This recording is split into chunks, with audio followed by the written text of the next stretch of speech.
Is Bo Nix one of the NFL's 10 best quarterbacks? ESPN's voters said no. We say, well, I don't know what we say yet. We're going to figure that out today. We're going to talk about the best interior linemen in the NFL, including Quinn Meinerz, and we're going to wrap things up by talking about the Broncos' Week 16 game against the Jacksonville Jaguars. So tune in.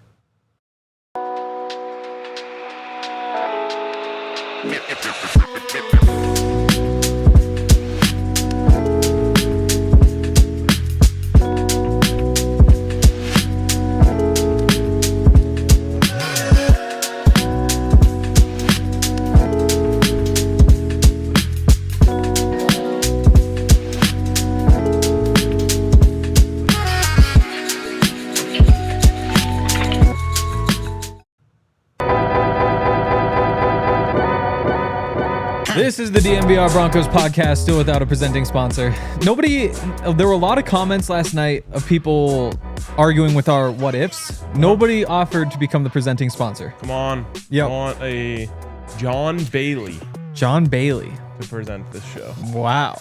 That would really be a mix of the two guys. It would. Yeah. Speaking of the chat, we missed the chat yesterday. We Good to really be back missed with the the chat.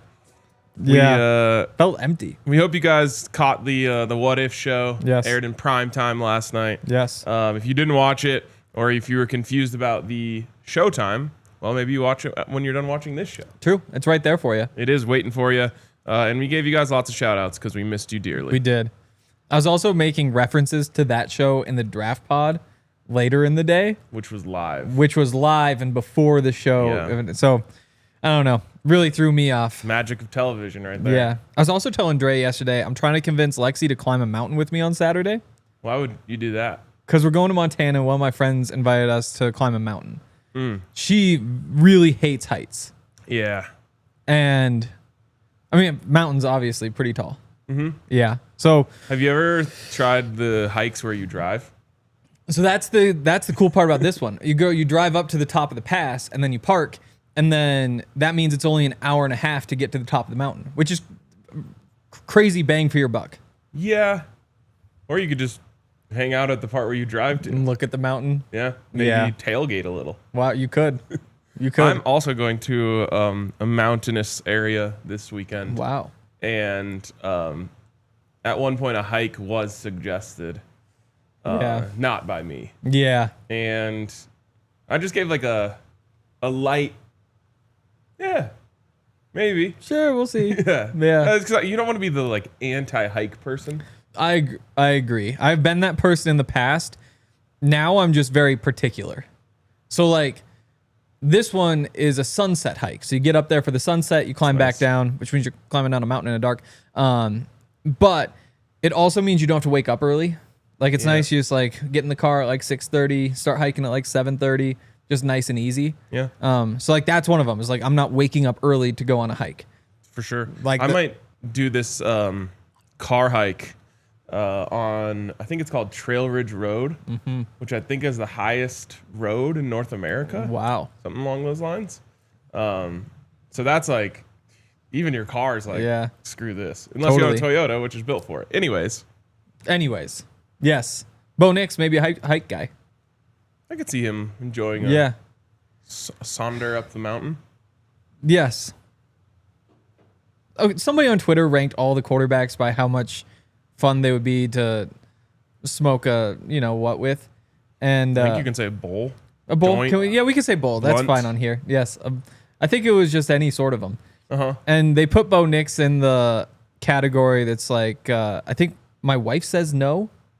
No, it wasn't that one. It was, I just don't do that. And I thought it was kind of interesting to go through and look at all the quarterbacks and be like, what would Bo Nix do in that situation? Yeah. Yeah. I think he'd be in. Yeah, I'm curious. Just not now. Not now, no. Now is focus time. But getting into the quarterbacks, ESPN's rankings, we've talked about them a lot. Remember, there's 70 voters. They're execs, they're coaches, they're scouts from across the league. Then they send ESPN their top 10 at each position, and then ESPN compiles them and creates a ranking. Okay. First of all, I think it's probably like 90% scouts. I would agree. Maybe even 99. Maybe. One exec, one coach. Yeah. 68 scouts. Yeah. Yep. Number 1, do you have a guess? Have you looked, first of all? I have not looked. I like this. I always like a little surprise. Yeah. I'm going to say Patrick Mahomes. Patrick Mahomes, yes. Some people ranked him as low as 4, which is kind of interesting. Wow. They said he's washed. Yeah, I mean, it's where he belongs. I think like Josh Allen, Lamar Jackson had crazy years, but Joe Burrow also had a crazy year. Patrick Mahomes, without much of an offensive line, without many weapons, he probably is just still the number 1. Yep. I don't think... wow. Jaden Daniels would maybe have a case, but I was going to say, I don't think any team, if they were starting from scratch right now, wouldn't take Patrick Mahomes as their quarterback. No. Which really sucks. But the youth of Jaden Daniels might get a couple people, which it might. Is going to come up for Bo Nix here in a minute. It will, yes. Number 2, do you have a guess? Lamar Jackson. Josh Allen. Lamar Jackson, of course. Oh, no. Joe Burrow, 3. Then Lamar Jackson at 4. Yikes. Yeah. I mean, honestly, yeah. This section of the rankings hardly interests me at all. Because, like, everywhere you go, like... Yeah. It's the same 4 quarterbacks. Over and over. And every day you open Twitter, there hasn't been a single day in the past 10 years where I haven't seen somebody's list of the top quarterbacks in the NFL. And it just kind of, I don't know, it just doesn't hit the same. Well, it's just like you're just rolling dice in, like, the 4 lineup. Like, oh, he's the Lamar Jackson guy. Yep. Yeah. Might as well move along. I would have gone Mahomes, Jackson, Allen, Burrow. Yeah. With the idea of this being like, who do you just want as your quarterback right now for this season? I mean, Lamar is always just so tempting because... I honestly don't understand how you lose a game with Lamar Jackson as your quarterback. That's what I kind of think. And especially when like they have solid weapons. They have an offensive line. They have a defense. After watching them when they played the Broncos last year, I was literally like, how could anyone possibly stop this? Yeah. To be fair, I mean, I guess it was a great game. 12-5. You would have thought better. Losses to the Eagles, Steelers, Browns, divisional games. They lost to the Raiders in week 2. I forgot about that. That's embarrassing. Yep. Now, obviously, lose the Bills in a great game in the divisional round. Yeah. Anyways, move on to 5. Burrow would be my last of that group, I think. Number 5, where things get interesting. Do you have a guess? Is a fun game here. Jalen Hurts. Jaden Daniels. Okay. I get this. Yep. It's a lot. It's a bit much too fast for me. Okay. Personally, I'd like to see. Have you ever seen that game in golf where it's called reverse mulligans? And if you hit a great shot, I can be like, I want to see it again. Yep. And so you lose your great shot instead of normal mulligan. You're replacing a terrible shot. I'm calling reverse mulligan on Jaden Daniels right now. Wow. I want to see that shot again. Okay. I want to see that season again. Okay. If you can do it again, then you deserve that birdie putt. I think that's fair. I think so. We talk a lot about Bo Nix and the slow start to last year. Jaden Daniels had an electric start to last year. And by the way, I feel the same way about Bo Nix. Yeah. Like, I got to see it again. Totally. Any rookie quarterback who has a good rookie season, I'm calling a reverse mulligan on. Totally. But I mean, so he was obviously good all year. He wasn't under 70% completion percentage in any of his first 4 games. That's crazy. Like, there was the one where he was 21 of 23 and they like outdueled Joe Burrow. Well, and it made Bo Nix's start feel worse. Totally. Because you have that guy doing it on the other side. They're like the crazy, what were the stats? So he didn't throw an interception the first 3 weeks. I want to say there was some crazy 3rd down passing stat. I knew it 8 months ago. Yeah. But he was like 21 of 23 on 3rd down conversions because they were just insane. And he was obviously good throughout the year, but his best stretch of football was the first 4 weeks of the season. And I think that's a reason to say like, it could like regress. Like, I don't want to say the league figured him out because that's unfair because he was still really good, but the league understood him better. Yes, they understood him better. Yes. They realized they had to treat him like a real quarterback. Instead of just saying like, well, you're not going to beat us with your legs. Just blitz the hell out of him. Exactly. Contain, yeah. So there could be a step back because of that. I mean, when you complete almost 70% of your passes and like every stat he has is just incredible. Obviously the rushing stats also incredible. There's obviously room for regression. So I think you're right. Yeah. You have to see it again. Reverse mulligan. Interesting. He didn't rank higher than 5th on anybody's ballot. He was ranked as low as 10th. Because those top 4 are so clear. Yeah. which is, I don't know, a surprise. Do you have a guess for number 6? Jalen Hurts. I'm going to just say it until it comes up. Okay, well then we'll be waiting a while. Matthew Stafford. Matthew Stafford is number 6. Yeah, I mean, he is still really good. So there are a lot of people in this office who feel this way. I'm just not one of them. Okay. I don't know. He's still good. He is. He wasn't good that one year. Is it this year who you want? Yeah, it's just who is the very best right now. Yeah, no, he's not there. He's not there. So you'd rather have Jalen Hurts is what I'm hearing? By a lot. Is Matthew Stafford like a legacy pick? Like, I don't think at the whole career? I don't know. Maybe I underrate him a little bit, and that's not fair, but I feel like everyone else is overrating him. Yeah. I mean, when was that down year he had? There was the 1 year. I think it was 2 years ago. Yeah. So 2022 was the rough one. Only played 9 games. He was dealing with like the elbow thing. Maybe that was 3 years ago. Yeah.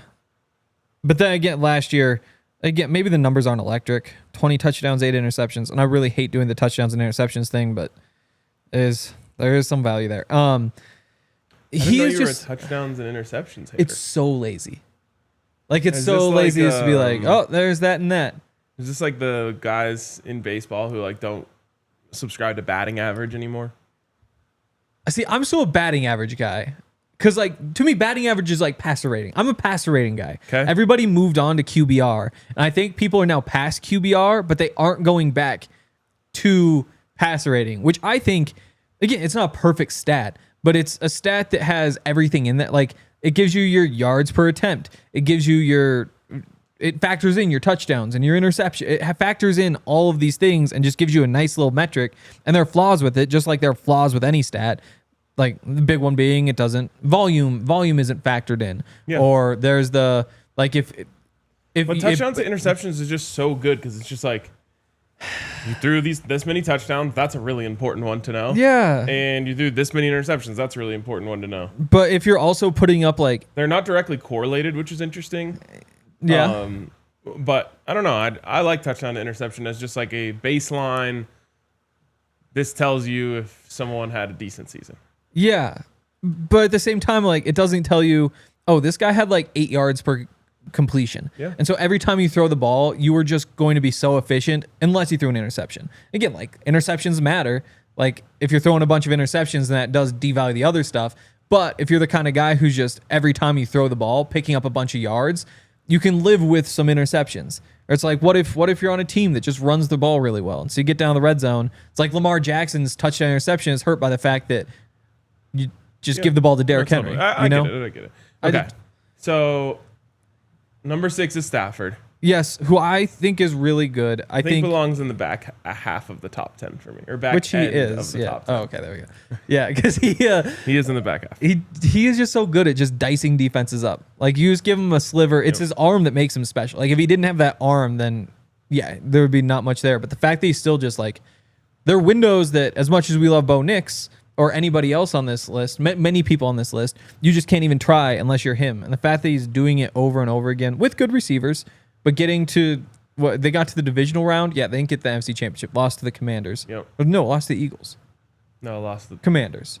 Who did the Eagles? Eagles beat the Lions? The Commanders beat the Lions. Commanders beat the Lions, yes. The Eagles had the bye. Eagles had the bye, and then I think beat the Rams. Rams, then Commanders. Yeah, that sounds right. Yeah. I do think Stafford gets too much love, but I still appreciate him. He's right in front of not Jalen Hurts, but Justin Herbert. Oh, for the love of God. Would you rather have Matt Stafford? Yes. Okay, there we go. I wonder what they say. An AFC executive said he's always been a top 5 to 8 quarterback, accurate to all levels, athletic, sound decision maker. It's almost like he's underrated now, in my opinion. He's taken for granted. There's another quote here. Hopefully this one's meaner. NFC personnel evaluator, front office, players above him in the top 10 consistently create more off-schedule plays, are more dangerous in the 2-minute drill, and have won in the playoffs. The offense he currently plays in is by far the least quarterback-friendly in terms of the passing game, which doesn't help him. Justin can get there. He has the ability, so it should come in time. I think that Justin Herbert is just like Matt Stafford before Matt Stafford went to the Rams. It's just like, yeah, like he can sling it around and he can make some big plays, and it just doesn't matter at the end of the day because he's not a killer. Yeah. I mean, I think Stafford at that time was a lot better than Herbert at this time, though. Yeah, I don't mean one for one. I just mean like the vibe that I get when I watch them. I'm like, oh, this guy, like, he'll be fun to watch. He's gonna throw some bombs. Yeah. But I'm not worried about him doing anything special. Real quick, let's give a shout out to some of our friends. And by the way, that's the Chargers' fault, maybe more than it is. That is also a Chargers' fault. But he's there, and he signed to stay with them, so that's on him. HelloFresh is awesome. We eat a lot of HelloFresh at my house. It's so easy. They ship it right to the door. The nice thing, here's a fun thing about HelloFresh. The nice thing is they obviously pack it all cold, so it'll stay fresh for a long time because they ship it during the day. You have to deal with that. But I still get the text every time there's a HelloFresh box. It's like, can you take the HelloFresh out and put it in the fridge? It's like, no, actually, HelloFresh is incredible. We could leave it there for another day if we wanted to. But I do always just take it out and put it in the fridge anyway, true, which is appreciated. And she winds up cooking it, so it works out in the end. HelloFresh is awesome. All sorts of different meals. You can build your plan however you want, whether you want like healthier sorts of things, vegan sorts of things, really all sorts of options. And they also have the heat and go ready-made meals. So they're still chef crafted, flavorful dishes, but they're ready in 3 minutes. So you can just dig right into them right away. Every week, 60 different recipes. You get to pick which ones you want. Including some of those that are just, you pop it in the oven and it's nice and easy, or microwave even. Make your summer enjoyable and delicious by signing up for HelloFresh at HelloFresh.com/Broncos10FM. Get 10 free meals and a free item for life. That's HelloFresh.com/Broncos10FM for 10 free meals and a free item in every box. HelloFresh.com/Broncos10FM, 1 per box with an active subscription. Free meals are applied as a discount on the first box. New subscribers only, varies by plan. So this is a great time for me to be talking about Monarch Money for 2 reasons. Well, for one reason with 2 reasons. Reason 1, I am moving right now. Or That's right. I guess yes. I have moved, but now I'm unmoving. That's the worst. Yeah, it is the worst. That's the part that can drag on you're for already months. out of energy. Yeah. And then you got to keep moving. There's even a lot though of things in the place. you're not even going to need for a month. I know. Yeah. So anyways, moving, my goodness, is at a exorbitant cost. Yes. And so Monarch Money is great because I'll be able to look back at this and say like, no, it wasn't just the cost of the extra rent and the deposit. It's the new table you got to buy that fits the space a little better. It's the outdoor furniture that you have for your new sweet patio. All of that adds up, and I can look back at Monarch Money and say, okay, no, it's not that much to move. It's this much to move. And here's the other part. On top of moving, I also just went on a boys' golf trip, which is also an expensive thing. And so for about the next 30 days, I need to be a little bit more conscious of what I'm spending on. And Monarch Money is the perfect app for that. It really helps you break down where you can save, what you're spending a little bit too much on, and when you're trying to budget, what you can adjust in your budget to make you live a more comfortable lifestyle. So get over to our friends at Monarch Money. Use the code DNVR at monarchmoney.com for half off your first year. That's 50% off your first year at Monarch Money with code DNVR. That thing is going to pay for itself with all the new knowledge you're going to have to save money. All right. The difference to me between Herbert and Stafford is that Stafford was always able to just carry an offense. Like he was, people say in chat he had Megatron. Yes, he had Megatron. He also has 10 400-yard games in his career. Only one for Justin Herbert. And there's a difference. Like Stafford has played almost 3 times as many games, but still, by that rate, you would think there'd be at least like a few. And for Herbert, it was a squeaker. It was 405 yards. Stafford has like a 500-yard game in his career. You go through and there's like 350-yard games. Like there's this huge gap. And that's where, to me, like Stafford is a guy who you just give him the ball and just bang, bang, he can take bang. over, yeah. And Herbert has never been able to do it to that level.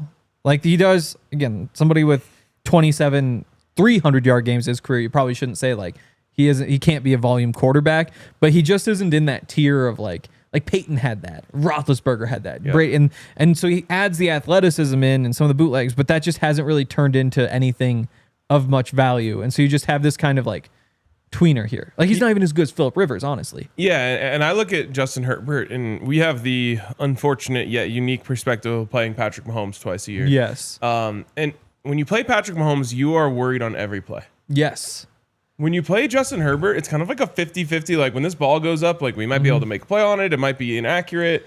And there is a chance that it's going to be a big play, but it's not like when you see him drop back, there's fear in you. Yeah. I don't think whatsoever. And you go into the game, at least I do, like I'm not even really thinking about Justin Herbert going into the game. You know, like you go into the game. Stop the run. Exactly. It's get like some offense going. Yeah, or like they have like, oh, is Khalil Mack or Joey Bosa? Like, I don't know. How are you going to game plan for those guys? Herbert's just like a guy there. Like he really is no different from so many other quarterbacks. So I agree. I wouldn't have him up this high. Number 8, though, not Jalen Hurts, Jared Goff. That's another one. Him and Stafford are the two guys that I am lower on than the average person. But both deserve a lot of respect and credit for what they've done after being traded for each other. Yep. I think any team that has Jared Goff as their quarterback is happy. I don't think Jared Goff is good enough to win a Super Bowl. Yeah, I'm curious. I think the healthy Lions have a chance to win it. I think last year, because they didn't have, I can't remember the whole list. Aiden Hutchinson jumps off the page. I think that Jared Goff is the top of that category. Honestly, like the game manager category, where it's just like you give him the playmakers, you give him a clean pocket. He's going to get the ball the right spots and let guys make plays. He's going to keep you on schedule. Like the NFL version of like a pure point guard. Exactly. And he wasn't that before. Before he was like turning the ball over and taking set and doing all that stuff. He's gotten to the point where it's just like he's... Yeah. You get him open guys, he'll hit them. Totally. And move it on. He's upgraded Brock Purdy. So I think that he is now somehow in a situation... Typically when you're paying a quarterback, you don't have the luxury of having a really good team around you. I think that with that team around him now, they have a chance to actually make a deep run. Okay. But I can't figure out quickly who was missing. I was thinking about this with Herbert, like signing an extension with the Chargers. I think I could maybe make a living being a should you sign with this team consultant. And I could just like tell Justin Herbert, like, your career will always be a disappointment if you stay with the Chargers. It's true. Now, every other team in the NFL that needs a quarterback would take you. So you could go to the Steelers. Totally. And that's a team where you could actually have a career. Totally. You could go, and then I'll just save people from situations like this. I feel the same way about Jared Goff, who is in a much better situation now, really, than he's ever been in his career. But I would just been like, yeah, sorry, dude, you just won't be able to achieve your dreams with the Lions. Totally. I think that's fair. Number 9 is Jalen Hurts. Okay, too low on the list for me. And I get there's a lot of debate about Jalen Hurts in the chat right now. I've been kind of reading it out of the corner of my eye. And I get all of the criticisms about him. I mean, I watch slightly less Eagles football than I watch Broncos football, but I watch almost all the Eagles games, especially if they don't overlap with the Broncos, because Allie, of course, is an Eagles fan. And I see like the inconsistencies, the times where he just doesn't make the big throw on third down that could kind of extend a drive and put the game away. Like certain stuff like that exists. And then it just all doesn't matter at the end of the game or when this pressure gets really high because he's just a dog. And I think that as a non-analytics guy, like I just value things like that more than the average person. Like I'm just like, yeah, if you're a dog, then I can just trust you. And I don't care that you didn't make that play in the second quarter that Jared Goff would have made. Yeah. Because I know you're going to make the play in the fourth quarter that no one else can make. And that way it's kind of old school. Like it used to be like that was valued in quarterbacks. Yeah. Even like Tebow not being the greatest example, but another one where it's just like, hey, you wind up making the play at the end. Elway being like the top tier. Like Brett Favre had a bunch of that. Like today you just want efficiency and staying on time and doing it over and over again. And like playing clinically. He does not play like clinically. He's not that sort of quarterback, which, as they write, it's whether he has the ability from the pocket to vault in the top 5 eventually, as his Super Bowl pedigree would suggest he could. Like, yeah. Also, some of the voters said there's kind of a Russell Wilson career arc there. he has many traits that contribute to winning at a high level, but needs a steady running game around him. Wouldn't necessarily thrive in a pass-heavy system, which he doesn't need to. Exactly. They aren't asking him to do it. But if you were asking me which quarterback do I want, I do. It's just like me saying like, yeah, like Henry just wouldn't thrive on a cricket podcast. It's true. Like you're not supposed to. Yeah. And you'll never be asked to. True. So I want to know, are you good at what you're no. Okay. I want to know, are you good at what you're being asked to do? Yep. And that's all that matters. None of this like traditional stuff matters if you can run an offense that can quite literally win a Super Bowl with this quarterback. Yep. And yes, does he need a running game? Sure. Almost everyone does. Yeah. But I think that's where like a guy like Stafford I would have in front of him, just because it's like you put it all on him. He's going to go out there and even in what was supposed to be like a down year, go win you a playoff game with that. Yeah. My question is, out of the top 10, who all has been to multiple Super Bowls? I can think of one. It's number one. It's not a lot. And I can only think of one more, and it's number 9. It goes back to the pilot or plane. For sure. He's a different sort of pilot than a Jared Goff is, but I think that there is still a little too much of that for me to be thinking too high on the list. But again, like, would I rather have Jalen Hurts or Justin Herbert? That's where I might go Hurts. Like, he is very much in the conversation for, to me, any spot from 6 down. With Jaden Daniels, maybe that spot should be in play too. It's just such a weird, what do you do with him after 1 year where he looks like what he did? And like, everyone will say, oh, you didn't win a Super Bowl until you had Saquon Barkley. Well, not to hit a soft spot, how many Super Bowls did John Elway win without Terrell Davis? Yeah. No, it's true. Like, it's a very short list of those guys. Like, again, Patrick Mahomes. And Patrick Mahomes had Travis Kelce. But I think maybe that's the point, is like, it's a team sport. We often call football the greatest team sport. And I think everyone needs everyone. When you have the best team around you, I mean, certainly the best offensive line. Maybe the Lions would say their line is just as good. You have like the linebackers. The pass rush wasn't great last year, but they figured it out. Secondary with the young guys coming in, playing so well that you wind up moving James Bradbury to the bench. Like, I think that's where he's in a perfect situation for him. With a bunch of RPOs, you lean on the running game. Like, you make those quick little slant throws to A.J. Brown, let him work. Yeah, and I get for that. him. Like, I understand that take, and then I just say, like, go turn on the Super Bowl. Just watch. Yeah. Watch what he did versus what Patrick Mahomes did. Yep. It's not like he just rode the rest of the team the entire game. No, he went out there and made really big plays in the biggest game to win the championship. He did. I do see some of the Russell Wilson comp. But again, like, Russell Wilson was much higher on this list even than Jalen Hurts was, I bet. I bet there were years when he was like number 3 on the list. Totally. So, yeah, Russell Wilson sounds like a bad comp now, but exactly. Back when Russell Wilson was actually Russell Wilson, it was a great comp. Baker Mayfield, number 10. Put up crazy numbers. Like, again, it's back-to-back years that he's done it now. Like, there's a reason the Bucs are... Everybody's like, I don't know, that defense is electric. You still have the receivers. I love Baker. Okay. I'm not going to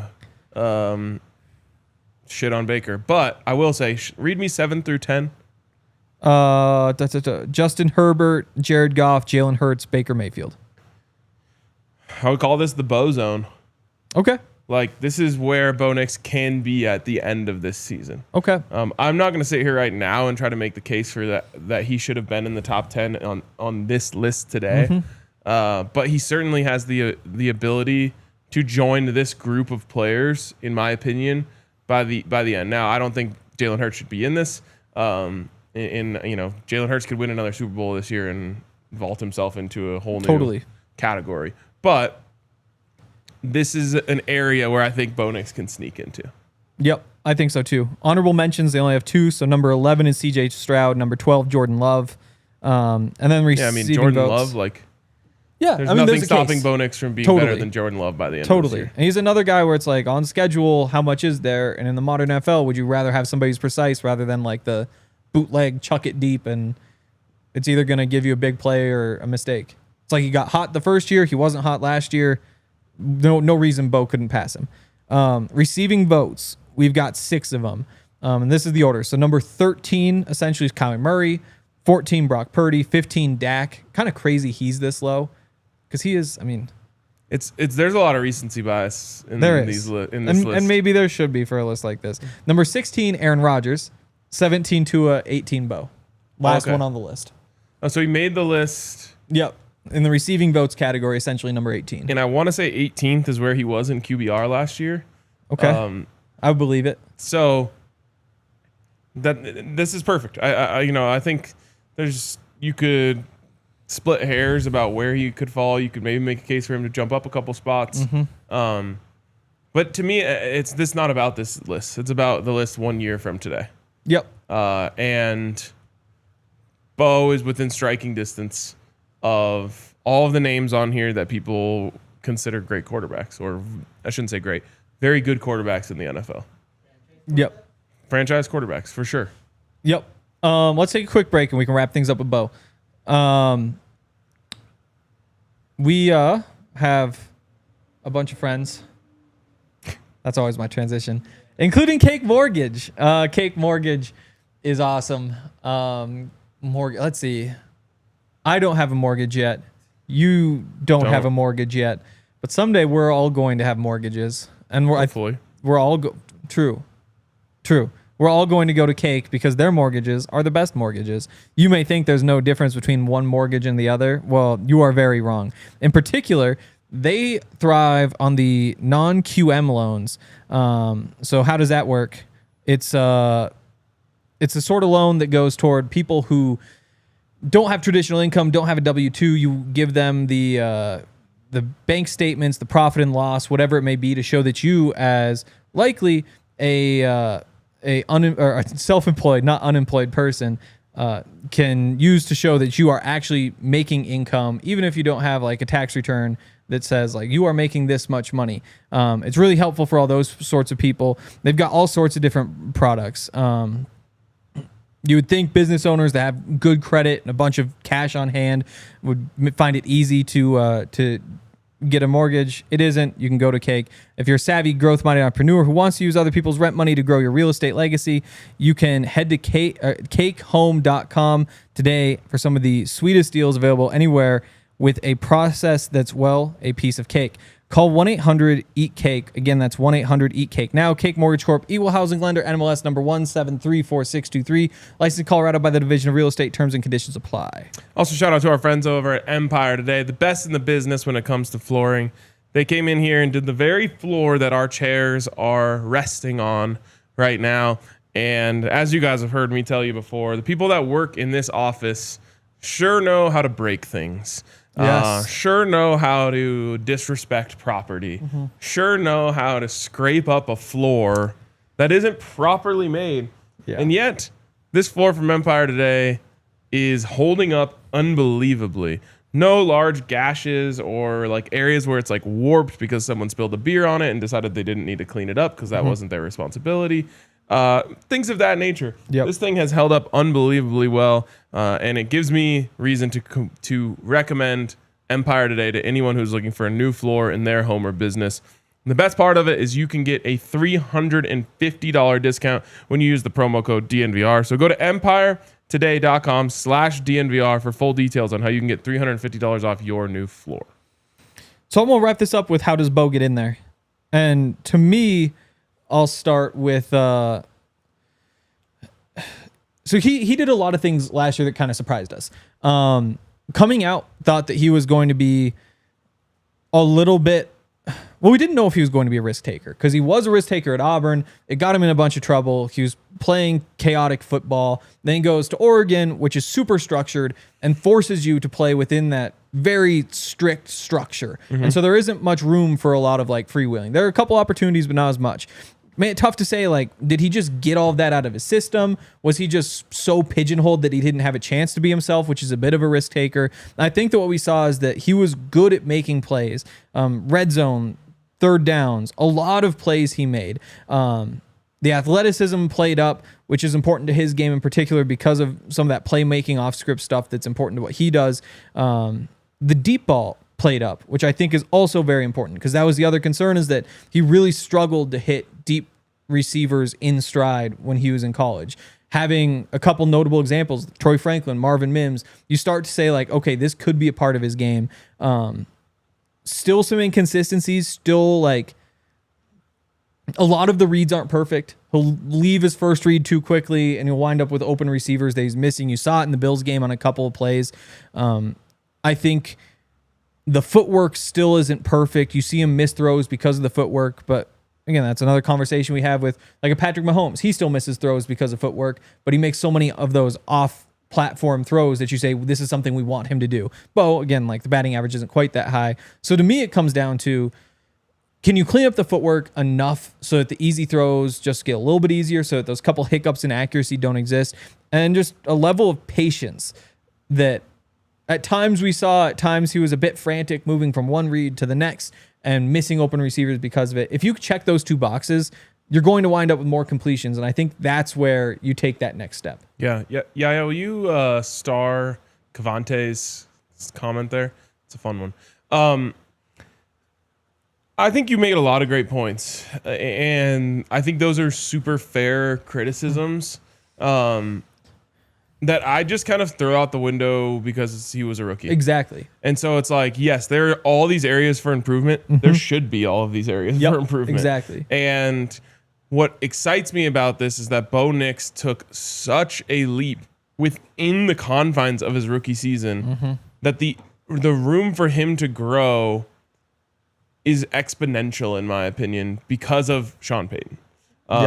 If Bo Nix was being coached by like Mike McCarthy or something, I don't know why I threw him under the bus. I just wouldn't. I would be worried about where his ceiling is. Yep. When I look at Bo Nix with Sean Payton, I'm just like, Sean is just going to he'll always be able to put more on Bo's plate. As soon as he finishes that meal, Sean's got another helping to just throw on there. Yep. And Bo was just crushing meals last year. Like week after week, he just kept being able to take more onto his plate. And he already proved that the biggest concern about him was a myth, which was like, oh, he's old and so he's too close to his ceiling.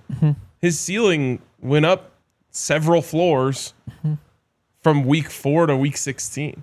And that to me is why I'm so excited. Of course, there's areas for improvement, and that I just am so confident in his ability to make those strides. Yeah. I think the biggest thing with his ceiling is just that the physical traits are better than we realized. Yeah. Like his arm, we were worried that his arm would hold him back. And it's not, it isn't like your Josh Allen, Matt Stafford. Like there's that 10 guys, Justin Herbert type guy where it's like, oh, he just has a laser beam, but it's good enough. Like it's not even below average in the NFL. And obviously like the speed and all that, more speed than we expected, and also just more elusive in the pocket than I think we expected. And the ability to manipulate the pocket and stay alive. Like when we say footwork, it's like the drop back, step up, like just be on rhythm. And sometimes that like failed him last year. And I kind of think they just didn't want to mess with it during the year and wanted to wait till the offseason to fix all that stuff. But in the pocket, when he's just trying to elude pressure, he had that sort of footwork. Like he had the feet to get away from all that. And make a throw. Totally. And I think that with him coming out, he was not my favorite prospect, in part because you looked at him and said, like, okay, he's going to be good right away. Like building an offense around him right away, easy. Like maybe the most pro-ready quarterback of any of these guys. It was just like, where does he go from there? Does he wind up being stuck in that, again, like the Jared Goff box, where Jared Goff kind of tops out, and according to this, tops out at number 6 with this, which isn't a bad thing. No. It's just now with Bo, you see the athleticism, you see the arm tick up a little bit, and that's where it's easy to see, like, okay, he isn't quite in that mold. He's more in, honestly, more in the Jalen Hurts mold, which is something we've talked about a little bit. And there's some concerns there. It's just, can we get that processing up one more notch? And it was kind of fun. I went through my Bo film room from the draft this morning, just out of curiosity. And there was a whole section in there about him against cover 3 and how he's hitting this gap in the middle of cover 3. And what do we see in the NFL? It's like, oh, Cortland Sutton on that dig route over and over. That's what he's best at. And so I think he's been able to translate all the things he was good at in college to the NFL, which typically doesn't happen. Typically there's something like, okay, you can escape from like your Pac-12 defensive lineman. Does that work in the NFL? Turns out that works in the NFL. Yeah. And all of that works in the NFL. And that's why Like when you're starting, the baseline isn't like, okay, you can plug him in and he's fine. You can plug him in and he's good. And there's enough to say with Sean Payton as a teacher, he could keep getting better. Yeah. And here's my last thing on my excitement over Bo's ceiling is that development is a two-way street. And I think it's totally overlooked all the time on who development really lands on. We so often are looking at coaching staffs and saying like they're not developing well because this first round pick didn't work out. I can remember a first round pick quarterback for the Broncos who on his draft night was just mass firing out DMs to the ladies of Denver, Colorado, who lived with an entourage of his friends, who was staying up till the wee hours of the morning playing video games while in a quarterback competition. Yep. That doesn't mean that if you do any of those things, it makes you worse. Bo Nix is just singularly focused. Sean had to convince him to take a couple months off after the season. Exactly. Because you have to refresh. It's like we talked so much about like him being 25 years old and how that's a negative. He also just like came in already handling himself like a grown ass man, and he's married. He works super hard on his game. You don't hear about him like being out at the clubs or anything like that. Like he doesn't seem all that interested in being famous to me. He just wants to grind. He just wants to be a great football player. He wants to be a great teammate. He wants to be a great quarterback. And I, because of that, believe that he will be able to maximize what Sean Payton can give him. Yep. And those two things are almost like infinite. Totally. I love it. Yeah. I mean, by coming as a 25-year-old, you just dodge all the scary things that can happen to young football players. Like he lived through all that. Like I'm sure at some point in Auburn, he was doing something reckless. I don't know if it happened often. I don't know any of that, but just the nature of being 18, 19, 20 years, at some point there was something stupid he did. But to not have to worry about that at this point is really good. Cool. I think that's it on Bo. So let's see. We've got 18 minutes. We can fly through interior linemen and try to do Jags too. Let's just do Jags the rest of the way. We'll save the linemen. Okay. Because we got a couple comments I'm sure we can get to at the end of the show. Absolutely. And there's a lot to start with the Jags. Another time where we could probably fly through this because Zach's not here to disagree with us. Wow, that is true, isn't it? By the way, I love the disagreement, and I miss Zach. Yes. How about Zach posting the Jade Barron contract news from Japan yesterday? Yeah. That's good for him, I guess. Gotta get those likes. I almost commented on it being like, it's not worth it. Just be on vacation. Yes. People will see other tweets. It'll be okay. We'll live. Guy just grinds. He can't help himself. Do you have the Jags editions, Yaya?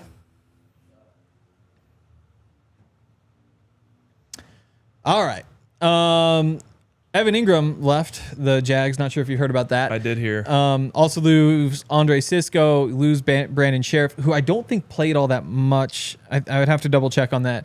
Really good guard when he does play. Lose Gabe Davis, who sucks, and they paid him like he didn't suck, so it was the right move. On the addition side, you bring in Patrick McCarry from the Ravens, put him in Brandon Sheriff's spot. And if Brandon Sheriff didn't play last year, no, he did play last year. He just played for the Jags, so nobody ever heard anything. At worst, I don't think that's a downgrade. Jordan Lewis at cornerback, Robert Hainsey at center. I don't know who that is, but if I included him on this list, they must have given him a big contract. Okay. Eric Murray, a safety. We have heard of him. Diami Brown comes in, better than Gabe Davis, and then Travis Hunter. So I think in general, you get better. Yes. Honestly, Travis Hunter comes in, you lose all four of those guys. That alone, honestly, might be even day one an upgrade. Yeah. No disrespect to our guy, Evan Ingram, who was doing the heavy lifting for that crew. Or very good NFL offensive lineman, Brandon Sheriff. Yeah, who, for some reason, I did not hear about last year. What do you hear about offensive linemen? Well, so like I listen to the like Mina Kimes podcast a lot. Okay. And so if there's an offensive lineman who's good, we'll hear about it, you know? Yep. Or like there's enough of those other guys on Twitter. Like the Baldy does a good job. Yep. And like in the past, I've heard all these good things. Remember if Baldy like gave Brandon Sheriff a shout out in week 4? I think I would remember at least hearing his name. I wouldn't be sitting here saying like, did he even play last year? Yeah. Okay. Yeah. Fair enough. What if you heard Brandon Sheriff and it was Jags actually games the did you Sheriff? Geez, I would have to look at who they actually played. I don't know. I'd have to look through the did schedule. They play a primetime game? I want to say I watched an electric Drake May game against the Jags. Oh, so very late in the season. Yes. Let's pull this up. pause. Yeah, it's gonna take me a second. Big picture Jags, where are they? Trending in the right direction. If they hadn't drafted Travis Hunter, would you say the same thing? It's hard for me to say because I paid so much more attention to them after they drafted Travis Hunter, and I started to like see the vision. Yeah. I really like Gladstone. Okay. I think that he's impressive, and I think that he has a plan, which it would shock you how many people in his position don't. Mm-hmm.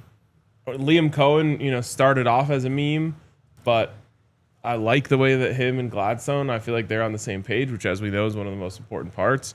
I feel like they are doing everything they can to get the most out of Trevor Lawrence, which I think is smart. And so, I think they're, in general, on the right track. And then I also think that they're the Jacksonville Jaguars, and it's going to be hard for them to ever not be the Jacksonville Jaguars. Yeah, I think that's probably how it goes. I also think that if I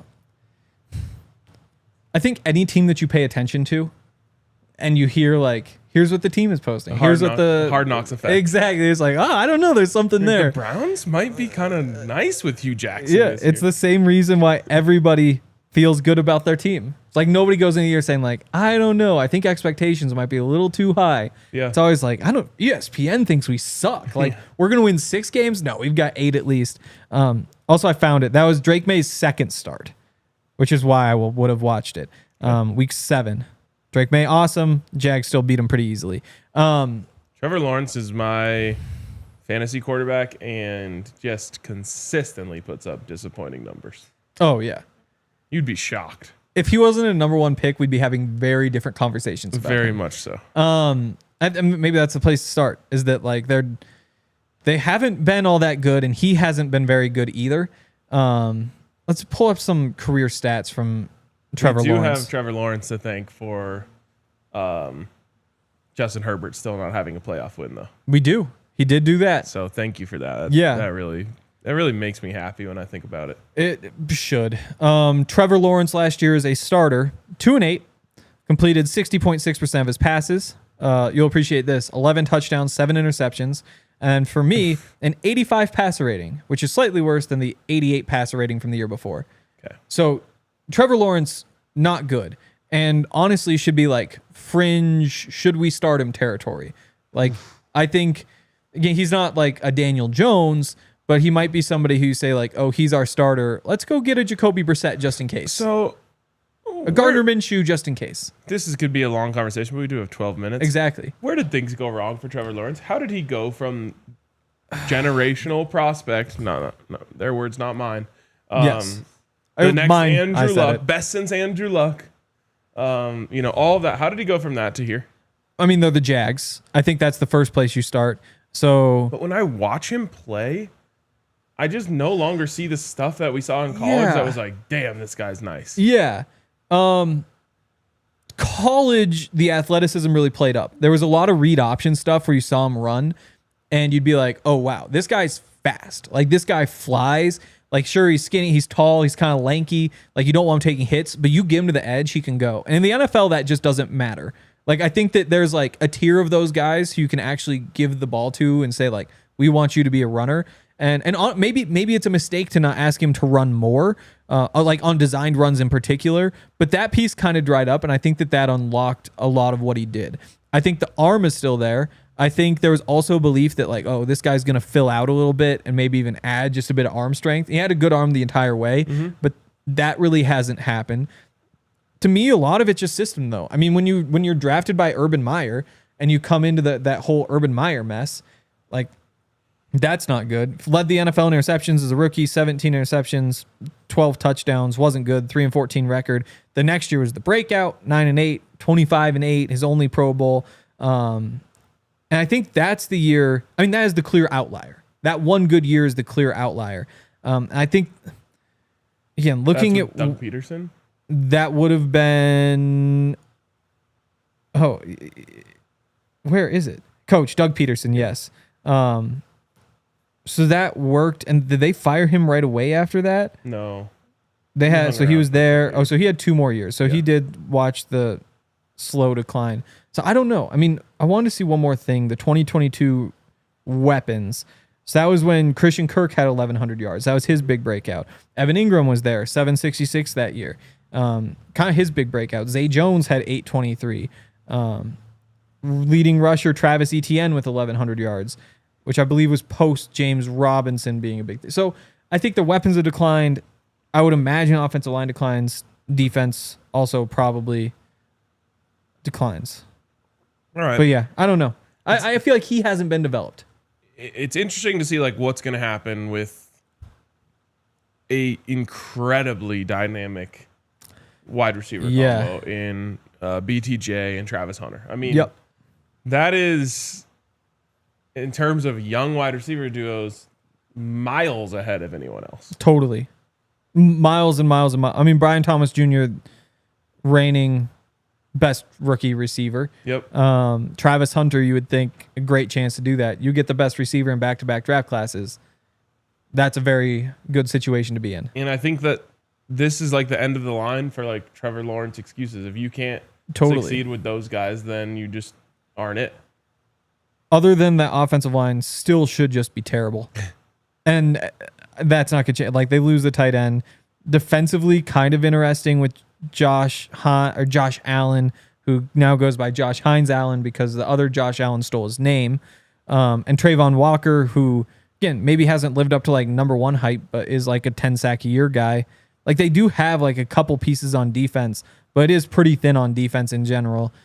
And outside of Trevor Lawrence and those receivers, you're saying like, we're going to spread you out because that's the only thing Trevor Lawrence has ever done, when really developing into a real quarterback might have paid off better at this point. Yeah. Like, we're just going to spread you out. We're going to get to those speedy guys and hope we can outscore you.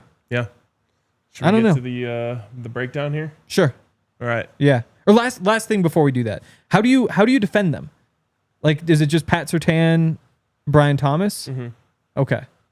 Yeah, I mean, this is what's fun for them is they're gonna make you think really hard about matchups, but then I would say you double.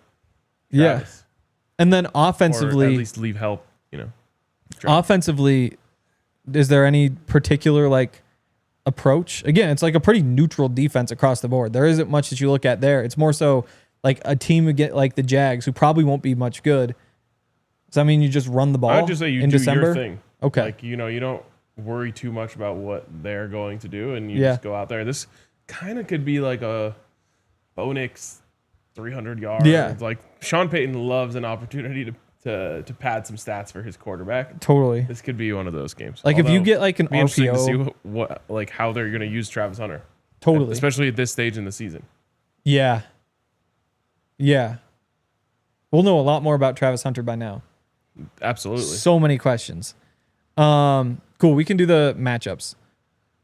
Quarterback, Bo. Yeah. I think it is Bo. I don't think there's much of a case for Trevor Lawrence, other than he was the number 1 pick. If he was picked at any other time, it wouldn't even be a conversation. Yep. Running back, Travis Etienne, Tank Bigsby. I mean, I'll pull up their numbers from last year. They were good. Etienne maybe less so. So leading rusher was Tank Bigsby, 766 on 4.6 per carry. Etienne 558 on 3.7 per carry. Etienne more the receiver with 250 receiving.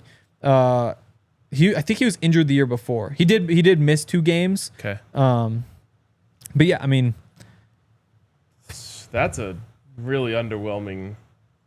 Yep. Draft by Shell Tootin, the of 4.26 running back in the 4th round.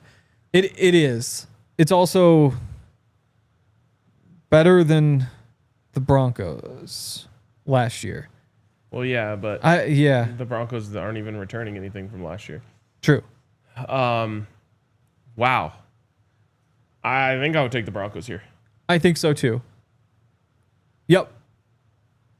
Next one's easy. It's the Jags. Yep. Jags receivers are better. Who are the Jags rolling out there at tight end? Brenton Strange, and they also signed Johnny Munt, the blocking tight end from Minnesota. That's really all that's notable. What a blocking tight end from Minnesota name. Yeah, crazy they let him walk. I bet people up there love him. I should have asked. Oh, yeah. Okay, offensive line goes to the Broncos. Oh, are we giving Broncos tight end? Yeah. Okay. And then just save our time here. Yep, just all the rest of the way, all the way through. All right. Well. There you go. Shout out Travis Hunter. Yeah. And Brian Thomas Jr. Yeah. I don't even think any of that was all that debatable except for the running backs. Yeah. And running backs, it's just like you know what you have with the Jags. Yep. Like I like Tank Bigsby a lot. I think if he was a Bronco, I think Tank Bigsby versus J.K. Dobbins, I'd be far more confident in Tank Bigsby. You'd be more hopeful that J.K. can be like the guy he was in college. Mm-hmm. And then Travis Etienne, in some ways, is what you're kind of hoping. Yeah. You're hoping R.J. Harvey is better than that. Well, but realistically, Etienne does have an 1,100-yard season in the NFL, True. which is impressive. Totally. But that was a while ago now. It was. All right. There it is. Yeah. Jags are bad. Yep, Jags are bad. Let's go to the win total is. Super Chat here. Yes. Let me see. From Madden Production, is that what that says? Thank you. Whoa, that's really big so now. Nice. We should do this all the time. Going to Denver for the Week 1 game for the first time for a graduation present. Congratulations on your graduation. Any places you would recommend to be while not watching the game? Well, I assume you're going to the game, so that means you got to check out the DNVR Bar at some point. Mm-hmm. You should go to the DNVR tailgate as well. Also true, yes. I mean, it depends on what you're looking for. Totally. You want some? Yeah, we talked about. We actually did a whole show about this like last. Yes, week.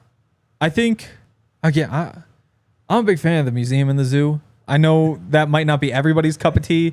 If I was here, that's what I would want to do. I literally went to the zoo last Monday. Yeah. It's electric, the right? The Wallaby exhibit. Yeah. I haven't been since they opened it. Yeah. They opened this whole like Please put Australia. that on a quote graphic. I went to the zoo last Monday. The Wallaby exhibit is insane. Please. It's so much fun. I need a quote graphic. My favorite one. Yeah. No. That's what I would do. Casa Bonita reservations went up on Monday. I'm actually going with my mom and her friends. It's going to be awesome. You could probably still snag Casa Bonita reservations right now. And by like this time next week, you're probably out of luck because it's all of them through like mid-December. So if you're trying to plan something, like now's the time. You either have to be from here or like South Park. I don't know. Like one of my mom's friends lives here and they're like, yeah, we've had 2 different groups of friends in town and we've gone to Casa Bonita and everybody's loved it. And it's like, I mean, it's a very unique also place. Like people in their 50s, maybe. Yeah, maybe there's like a little curve to it, you know? Yeah. It's like same thing with museums like potentially. Really Exactly. It tapers off and it goes like, back up. This is well, like I think like the older you get, it's so gimmicky that it kind of reminds you like of the 70s, kind of 80s. Of it's that like kind of style. If you're into Meow Wolf, how could you not be into Casa Bonita? Not that I've ever been. Yeah, I mean, Casa Bonita is just like a big pink Meow Wolf. Wow. It's not even close. Meow Wolf is way better and way different. Meow Wolf's storyline was hard for me to follow.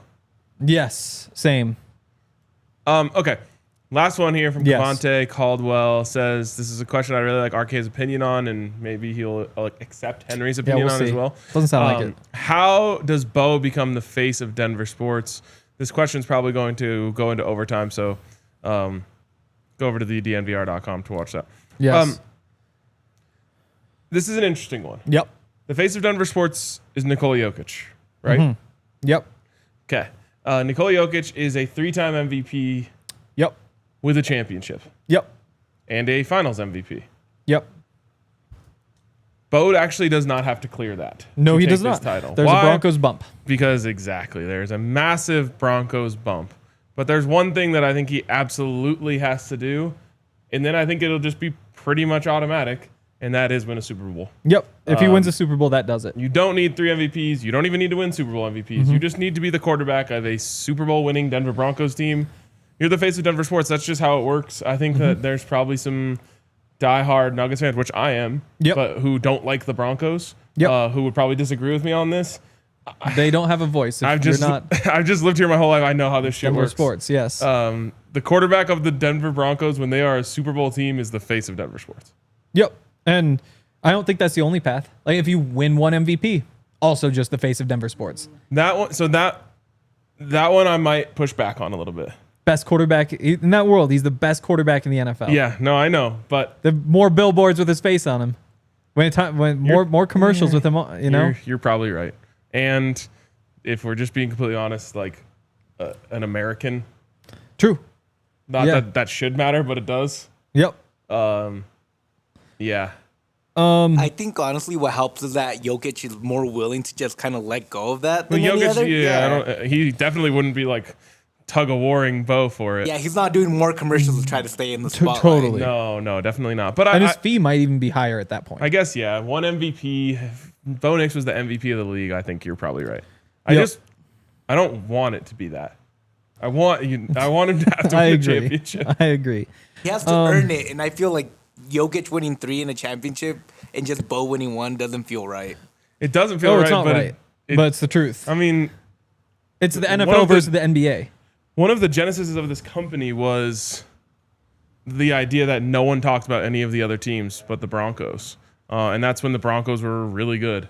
And it was just like, okay, no one else even exists. No one else even existed. And the Nuggets were like, had some good seasons, and it just didn't matter. Totally. The Broncos, we're in a weird era of Denver sports where the Broncos aren't taking up all of the oxygen. And it's kind of refreshing. I love the Broncos, but I love all of the teams. Yep. And so it's cool to see the other teams get some shine. As soon as the Broncos are back where they belong, the oxygen will go away. Yep. And NBA is the second biggest league in the world. Well, in America. I don't know how soccer works. NFL's number 1, NBA's number 2. And if you look at like the viewership or the revenue or any of that, it's like 3 times as much, you know? And I think that's why it's fair. You win 1 MVP, multiply by 3 because 3 times the eyes, 3 times the care. And Denver in particular might be skewed even more. Like I think that's just pretty easy. And I think it also changes because I think Nikola Jokic next summer is going to sign that 4-year extension. He's going to play that out, and that's it. And that would mean he retires in the spring of 2031. So you've got 6 years before he's gone. I wonder if assuming he probably isn't winning MVPs at the very end, he probably fades a little bit. Does that make it easier to surpass him, or does he have to be retired before he can surpass him? I just think he either has to hit one of the benchmarks that we said, or Jokic retires, and he's still really good because, you know, McKinnon also has an MVP and a championship. It's just a lot harder for a hockey player to be the face. But like or NBA, NHL. Would you rank Mac over Bo right now? I think so. I mean, it's just so tough to quantify. Or over Pat, if Pat's the highest on the Broncos right now. And that's the other tough part. Is like you probably just, again, face of Denver sports. It's not about who deserves it. It's about like the little kid buys one jersey. Whose jersey is he buying? I think Bo and Pat might both be already in front of McKinnon. Yeah. And that's just the nature of hockey. Yeah. Not as big of a fan base. Yeah, I mean, my take on this has always been like, if you just go into any restaurant right now and ask like people if they're a Broncos fan, almost everyone will say yes. Yeah. If you do that with like the Avs, you're just going to get a much lower percentage. Yep. And people and be like, I mean, too. I root for him, but I don't really watch or like whatever. Nuggets too. Just not as low probably as the Avs. Yeah, well, and the Nuggets have been kind of capitalizing on the huge infusion of young people into the city. Yep. Which is cool in its own way. Yep. But yeah, I mean, it's you just like, I was driving down the street the other day. Someone had like a part of their house was the Broncos logo. Like it wasn't like, oh, they added like a little like logo on the front porch or like whatever. No, like the A-frame of the house right below it was painted a Broncos logo. Yep. It's just like, you just will never see that with any other team around here. Yep. I have a question. Are we talking about like within Denver, how we look at Denver sports, or outside of Denver? Because Jokic does have that international fan base. That's true. That I was might looking at actually it change it internally. Yep. Just pure Denver sports fans who don't have to live in Denver, but generally do. And it's just like, who's the face? Yeah, exactly. Like, you just know. I don't know. You just know who it is. And even jerseys, like the test of like, you go to school, which kid wears the jersey. It's tough because like basketball jerseys are less wearable. Hockey jerseys, like, it's true. It's basically a summer t-shirt. thing. Exactly. Like, I guess kids will wear their little tank top jerseys. And even with that, you might see more Jokic jerseys than Bo jerseys. Yeah. But I think even that would be pretty close. Well, and that's probably the nature of the jersey itself. A lot of people are rocking basketball jerseys over a hoodie these days. True. I don't spend much time around kids. I don't know what they're doing. We're glad. Yeah, that's fine. I think there's a legal thing. Yeah, no, that's fine. I really couldn't relate to it. We don't need you poisoning the youth at this point. All right, great question. Thank you for that. And I'm sure some people hated the answer, but it is what it is. That does it. Jokic deserves it. McKinnon deserves it more than Bo. I mean, Cale McCarr deserves it more than Bo. A bunch of it, but that's just not. It's not something where it's about who deserves it. Yeah, it's a popularity contest, quite literally. It literally is, which we hate.